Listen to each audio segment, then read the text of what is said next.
Welcome, Louisa. How are you? I'm very good, thank you. How are you? Not bad. Welcome to the Women in Finance podcast series. We're delighted to have you here.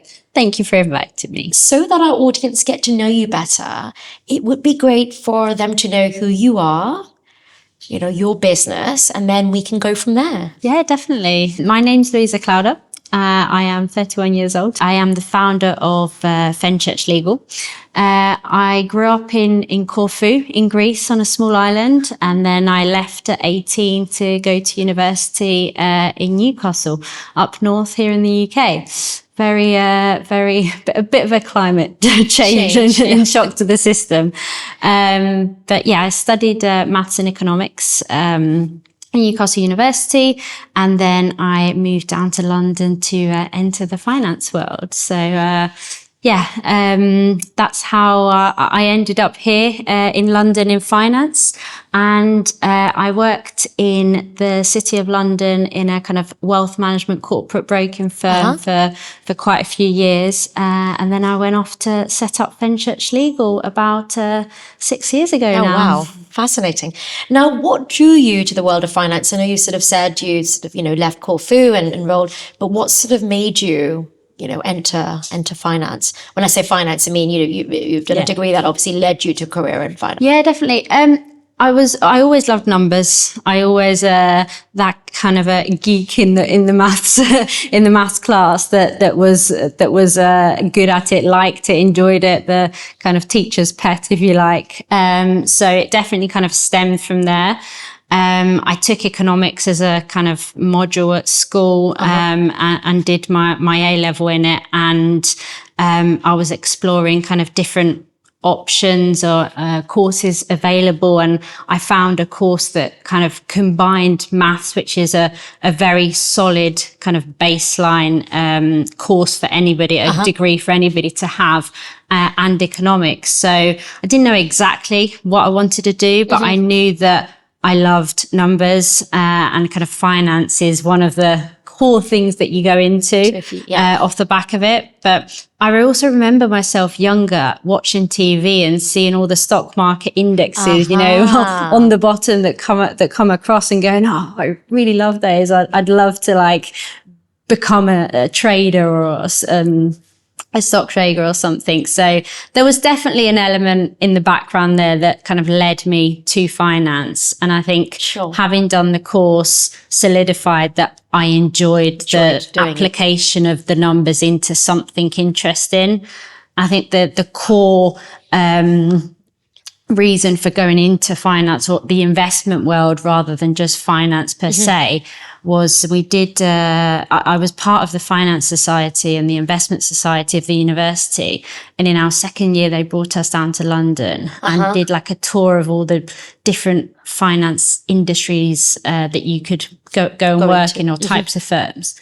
And I went to a kind of prop trading firm and did an internship over the summer, and it just exposed me to this massive world that was incredibly interesting, and I still love today. Which is great. Now, was there a specific moment or experience that drew you to becoming a founder and founding this Fenchurch Legal? Yeah, definitely. I think the love and passion for working hard and creating something for yourself, and ultimately wanting to not only work for yourself, but build something that you can say, I kind of built that and achieved that. And it was within the last year, I was working in my old job and ended up founding Fenchurch. This is like, I think I have the confidence to do this myself, and I'd love to see if I can. Can I achieve things on my own? So that was kind of pushed me and led me to go. Very impressive, because I don't think I know very many young founders. I mean, you say you're 31 now. You founded the business 6 years ago. A lot of the women, in particular women I know, you hear about the average age of a founder, which is sort of 40 plus. So that's incredibly impressive, right? In your mid-20s to be like, I'm going to go and found a company. Yeah, it is. And I am very fortunate to be in this position now and to say that I've managed to do it. I think I had very supporting people around me, which makes a massive difference. People believing you, supporting you, pushing you going to move forward, and then ultimately as well a team. Once you build that company and build a team that support you around it. So I guess taking that leap, that step, and people supporting you and backing you is really important. And I am of the belief that most people that put their mind to it can actually achieve it. Yeah. But was there a moment, because obviously, you're in your mid-20s, and sort of most people in that age bracket have different plans. They sort of, want a paycheck, but then maybe want to sort of travel part of it, or go out and party, because obviously, setting up your own thing is quite daunting. Not everyone has that confidence. Yeah. Was there a particular reason? Was it that you didn't enjoy working for others, or did you think that you had ideas that you weren't able to apply in your current environments? What was it that motivated you at that age to sort of, pivot? Yeah, it was the commitment for some financial backing to start it that kind of led me to it. I always had the idea in the background. Okay. And it was the financial backing that kind of solidified that okay, if I've got the money and I've got the idea and the willingness and to do it and commit to the work to it, then I have to do it. And also I was young. I didn't have a mortgage or anything. I just had rent to pay. I didn't have any dependents, and I can afford to graft now. I can put the time and effort in. I've not got anybody dependent on me. If it doesn't work out, we'll just start again, or I'll go and find another job. Like if I'm going to take a risk, it's at that age that you want to do it. Like if you're older and you have dependables, I think unless you are very, I guess, comfortable financially, it's the biggest, I think, risk a lot of people think about. Yeah. And in doing all this, what personal values do you think have guided you when you first decided? Were there any sort of personal beliefs, personal values that led you to this?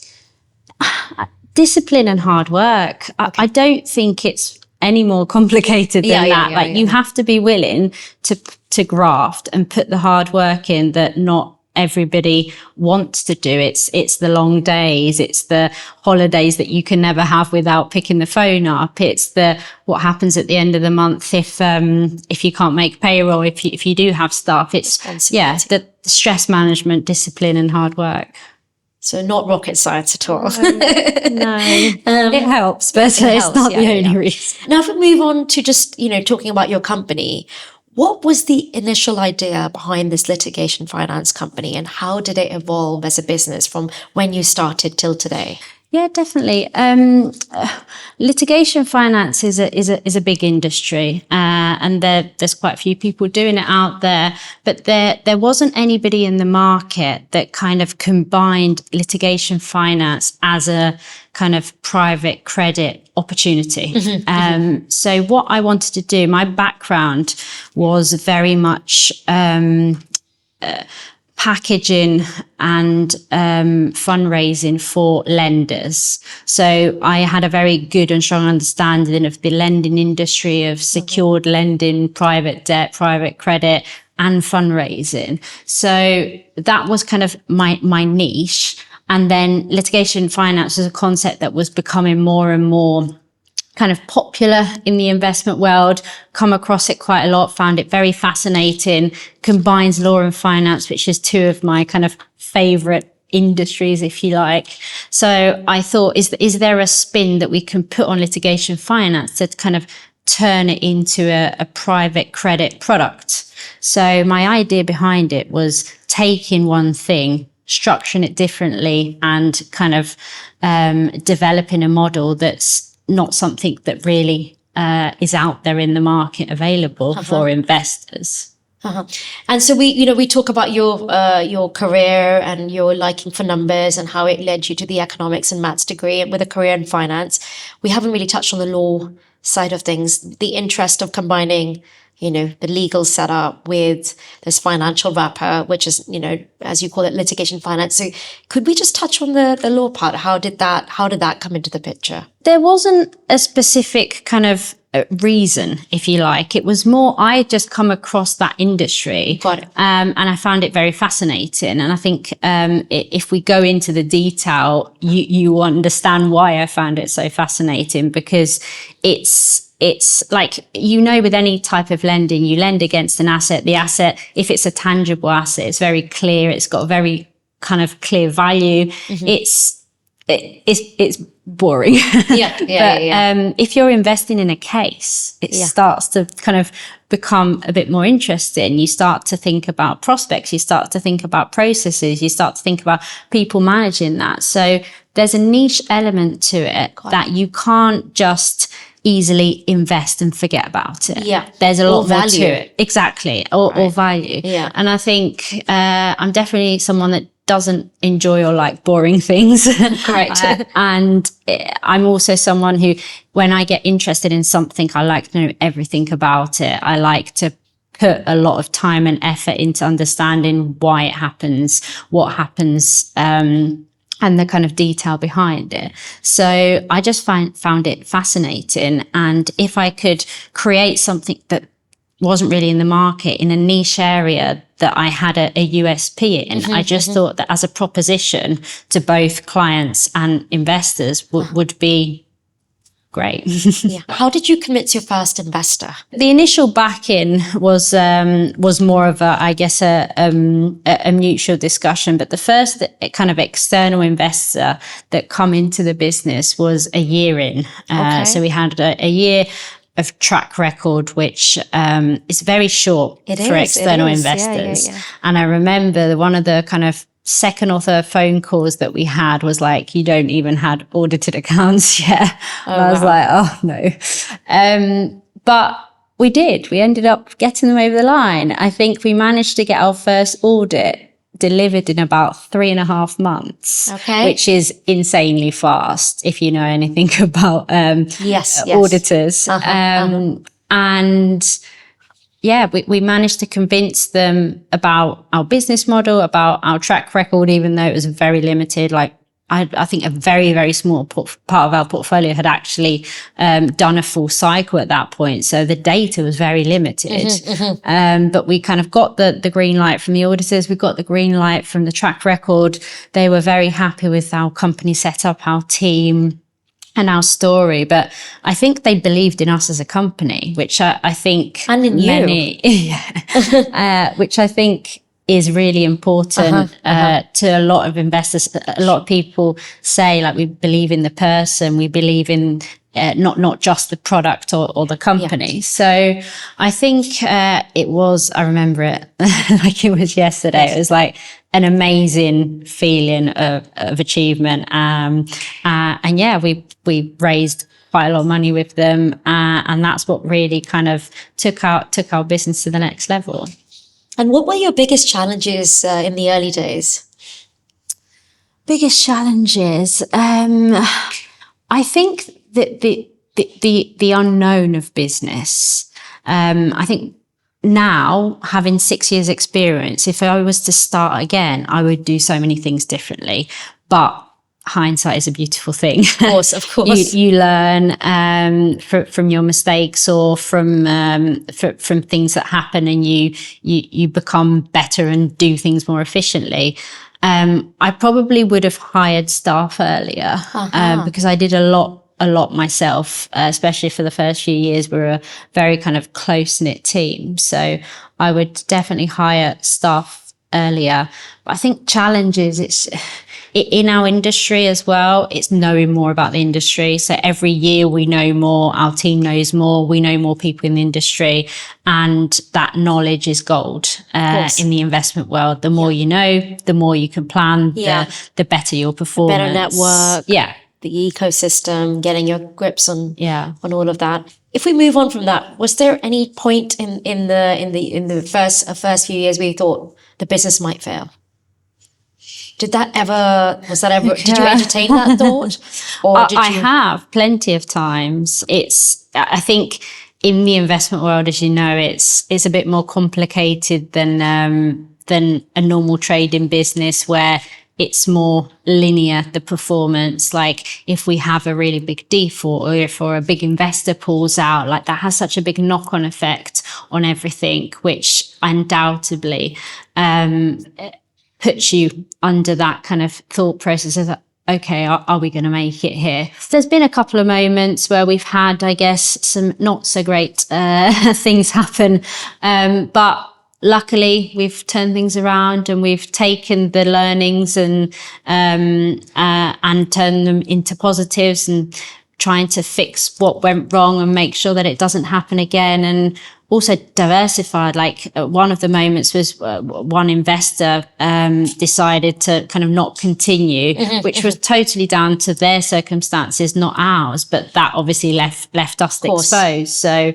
it's one of those situations where, okay, I don't want to rely on one. Yeah. I want to have multiple. So if that happens again, we're not in a situation where we're left without anything. Yeah, no, makes sense. And talk us through your first major case or investment. At that point where you would realize that the model would work for you?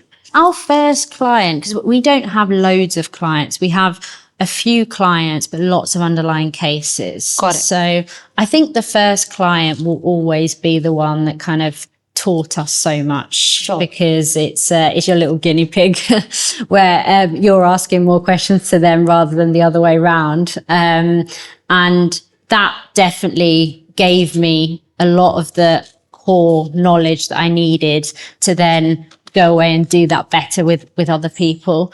And I think understanding the business, the claims industry, understanding how these legal cases work and everything was really, really important. So I think the first kind of 6 to 12 months of the business, we only had one client, and we focused on them, helped them grow, and they've tripled in size since we started funding them. So it's also really nice to look back and say, okay, we helped them achieve their goals. Okay. Now, if we can just go back a little bit in terms of, for listeners who are unfamiliar with litigation finance, could you please explain it to all of us in simple terms? Yes, definitely. It's basically the process of funding a legal case on behalf of somebody because they can't afford to run the case themselves. So these law firms that we fund have lots of different legal cases that they run on behalf of their clients. Their clients can't necessarily afford to pay all the costs for the lawyers, but also the disbursements attached to a case. So that's where we come in. The law firms take on the case. We fund the case itself. They run it. And then when the case settles at the end, that's how we get paid back. And hopefully, if it's successful, the end claimant gets back their damages. The law firm gets their fees. We get our money back plus our interest. And it's a kind of win-win scenario for situations. Everyone. And why do you think litigation finance plays such an important role in access to justice?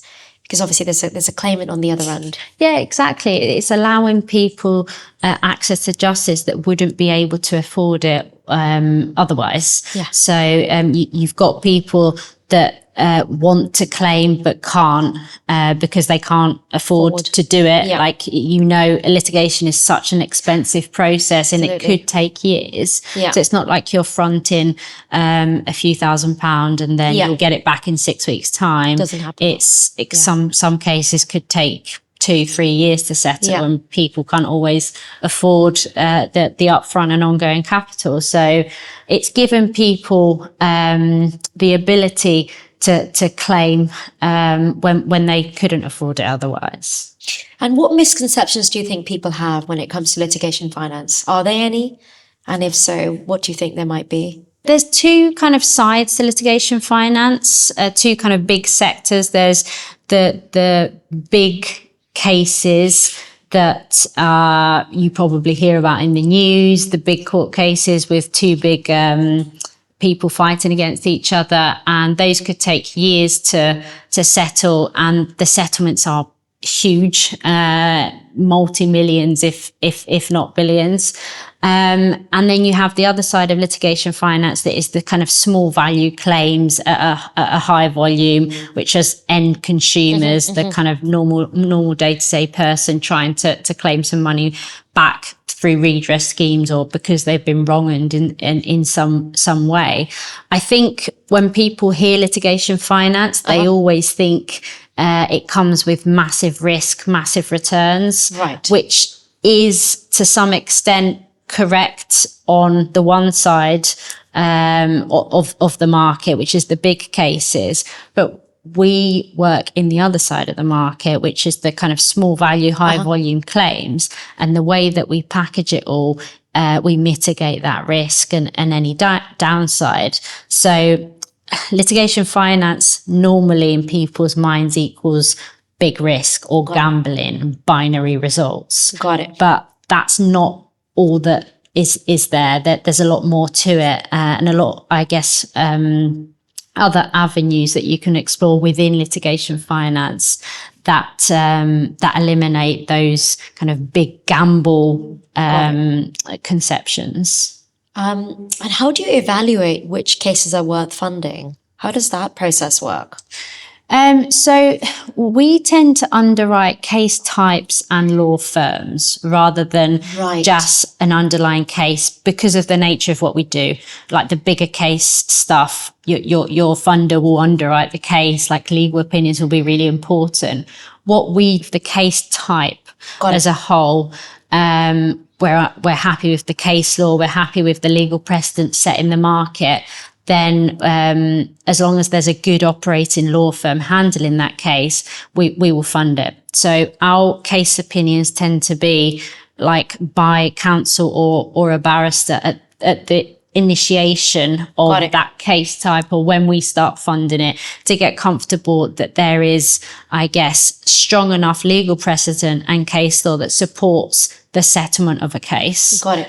And then it's down to the individual criteria that the law firm will follow. Exactly. And do you look at their success rate? So you look at, you do due diligence them and look at the past case laws and success, and so that all is taken into account. Exactly. That's part of our kind of firm level due diligence that we do and underwriting. We don't expect 100% success, of course, but we expect above 80%. And as long as you can maintain levels above that, it's sustainable. Got it. And so what would you say are the key risks in litigation finance compared to more traditional investments? I think it's understanding the asset. And that's why I think I find it so fascinating and niche. And the experience that we've built over the years is such a kind of core thing to our business, because monitoring it and valuing it is very, very hard. So someone, if they didn't know what they was looking for or looking at, then that could pose a huge risk. So somebody going blind, lending into a law firm, I'd say run a mile. But we've built structures to make sure that everything that we do, everybody we lend to is monitored. So from day one, we don't lose track of it. We know exactly what's going on. And the risk is you leave them to it, they don't run the case properly, and bad things happen at the end of it. So understanding how that works is really important. And then putting other risk mitigants in place that help support the risk as well.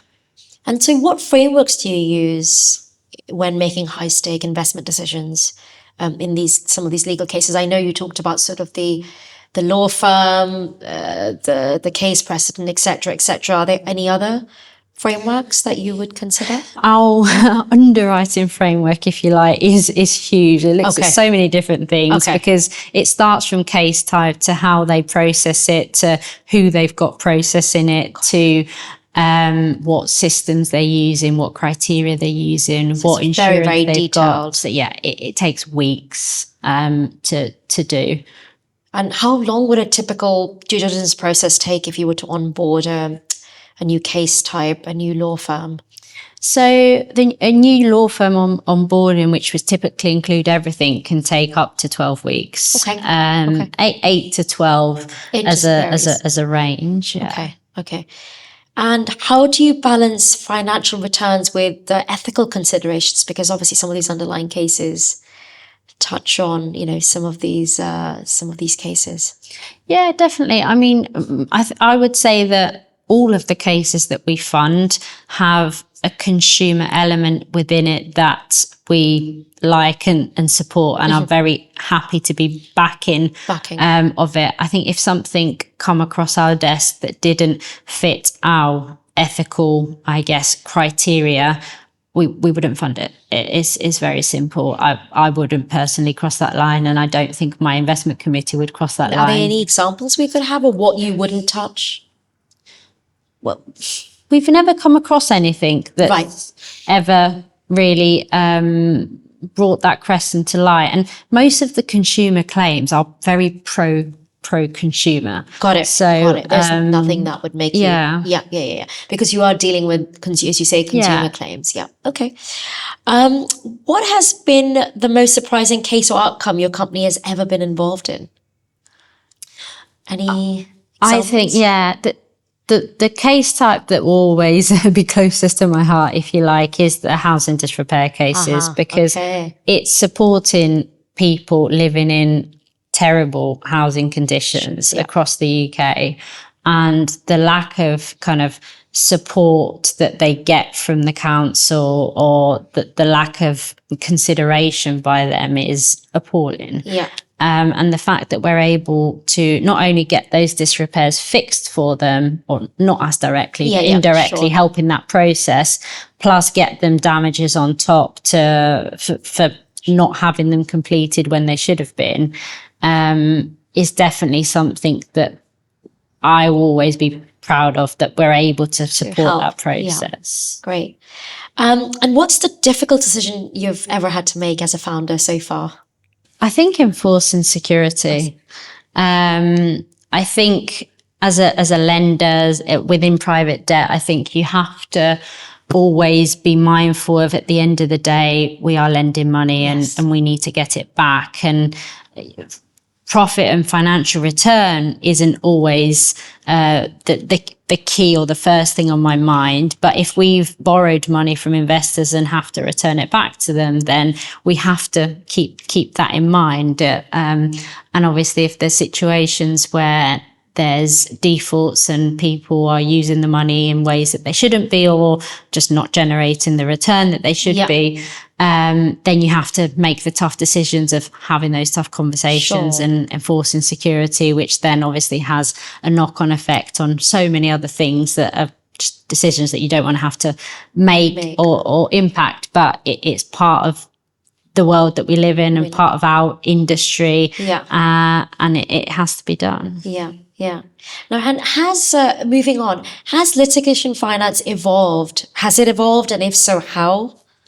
Yeah, definitely. I think the last probably 5 to 7 years, I think it's become an asset class that so many more people are looking at compared to before.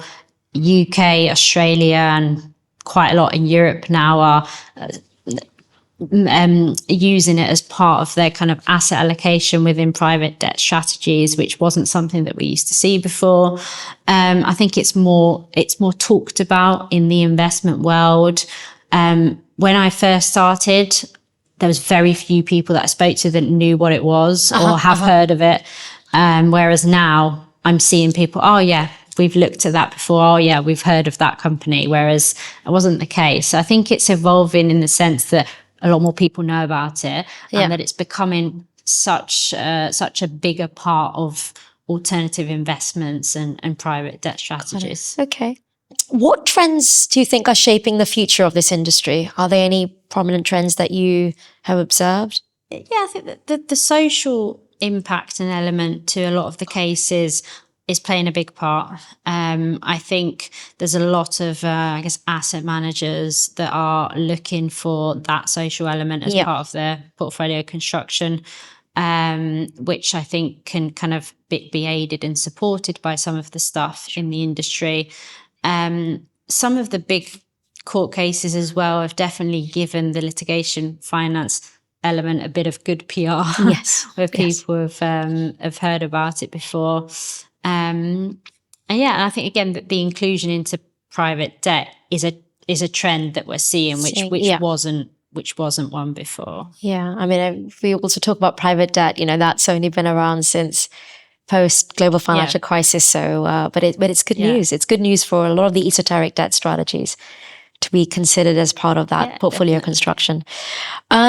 How do you think technology or data are changing the way litigation funding is carried out, and what impact that's having? Massively, I think across any investment strategy or industry at the moment, tech is obviously playing a big part of it.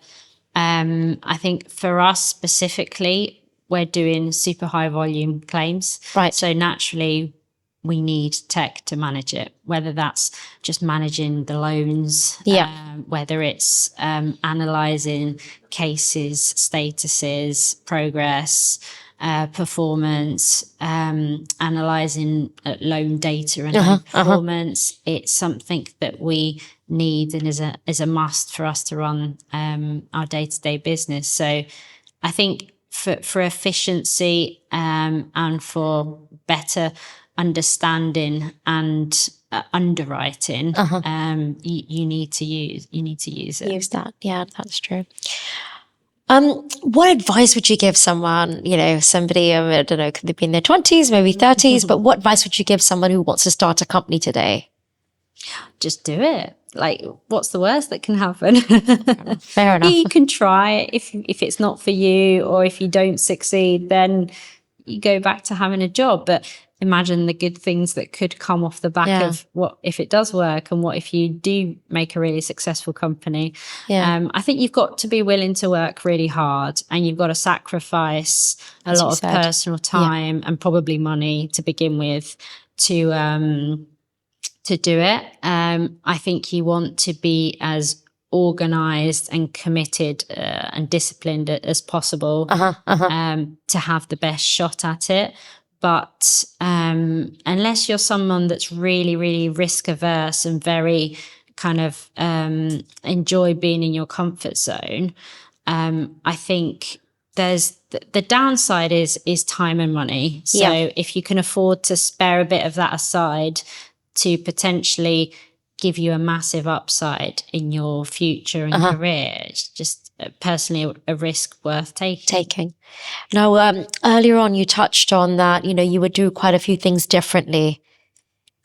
Looking back, could we talk about a thing or two of what you would have done differently had you been setting up the company today? Yeah, I think I'd probably put a lot more systems and controls and processes and structures in place, because I think when you're starting a business, not having done it before, there's so many moving parts that you don't even know what you don't know. Like looking back, like you've got things like just website and promotional material and like what we look side from the outside world and then you've got your kind of boring processes and setups, and then you've got finance and budgeting and cash flowing, and it's just all these elements that like to me now just seem common sense, but to me 6 years ago didn't. And working in a company, you've got your HR, you've got your finance, you've got your legal, and every time you got a question, you just go there and things happen and you just assume that they happen, but they don't. There's people in the background doing things that planned it and put them in place. So I think seek as much advice as you can, read and learn as much as you can, ask questions, take courses to try and educate yourself more, whether that's on a business setup or on in your industry. Right. And ask for the support. Most people are willing to give it. We're getting towards the end of it now. What motivates you today? That obviously, when 6 years ago you were motivated to set up a business and run the company, has your motivation changed a bit? Same thing motivates you today that did 6 years ago, or has that changed? I think that the motivation that has always driven me is kind of achieving and building something that I can look back and be really proud of. And I think then it was, can I do it, or what can I do? And like, because I was still in that kind of very new building era, but now we've got kind of a solid company, and I think my team is what I love looking kind of back to, and like we've built a great team, and they're fully invested and part of the business.